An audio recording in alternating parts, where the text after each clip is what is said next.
আমরা এক্সকিউজ দেওয়ার মাধ্যমে আমরা আমাদের দায়িত্ব এড়াতে চাচ্ছি না। হ্যাঁ, সমস্যা আছে, আমরা জানি, আমরা সেই সমস্যাটাকে অ্যাড্রেস করতে চাই। অনেকেই বলছেন যে বিভিন্ন বাসা বাড়িতে বা বিভিন্ন মিল ফ্যাক্টরিতে গ্যাস পাওয়া যাচ্ছে না, ফলে হয়তো অনেক জায়গায় অনেক মিল ফ্যাক্টরি চালানো যাচ্ছে না, অনেক বাসা বাড়িতে হয় না, রান্না বান্না করা যাচ্ছে না। ইয়েস, উই অ্যাডমিট সমস্যা আছে, কিন্তু সমস্যার সমাধানের জন্য আমরা নিরন্তর কাজ করারও চেষ্টা করছি। আপনারা নিশ্চয়ই দেখেছেন, গতকালকে পেপারে এসছে, দেখেছেন যে আমরা পার্শ্ববর্তী দেশ মায়ানমার থেকে গ্যাস আনার জন্য আলোচনা এরই মধ্যে শুরু করেছি। মালয়েশিয়াতে আমি ওখানে যে আছে পেট্রোনাস, একটি তাদের কোম্পানি আছে, সেই কোম্পানির সাথে আমরা আলোচনা করেছি। তারা যেটি করে, পেট্রোনাস কোম্পানি, এটি তারা পুরো ইন্দোনেশিয়াতে তারা করছে এবং জাপানের সাথেও তারা এটি চুক্তি করেছে। আগামী 20 বছর তারা জাপানকে সহযোগিতা দিতে হবে। সেটি হচ্ছে কন্টেনারের মধ্যে করে তারা গ্যাস নিয়ে যায়, এলএনজি গ্যাস তারা নিয়ে যায়।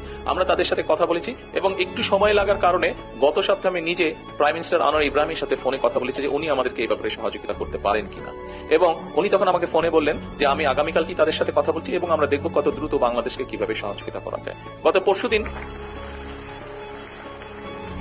গতকালকে সন্ধ্যার সময় তাদের সাথে জুম মিটিং ছিল এবং জুম মিটিং এ তারা মোটামুটি ভাবে কথাবার্তা কমপ্লিট হয়েছে এবং তারা চেষ্টা করছে, যেহেতু তারা অলরেডি জাপানের সাথে 20 বছরের একটা কন্ট্রাক্ট করে ফেলেছে, কিন্তু তার ভিতর থেকেও তারা চেষ্টা করবে যত দ্রুত সম্ভব আগামী অক্টোবরের মধ্যে তারা আমাদেরকে সেইভাবে গ্যাস দেওয়ার চেষ্টা করবে যাতে আমরা আমাদের মিল ফ্যাক্টরিগুলোতে গ্যাস সরবরাহ করতে পারি।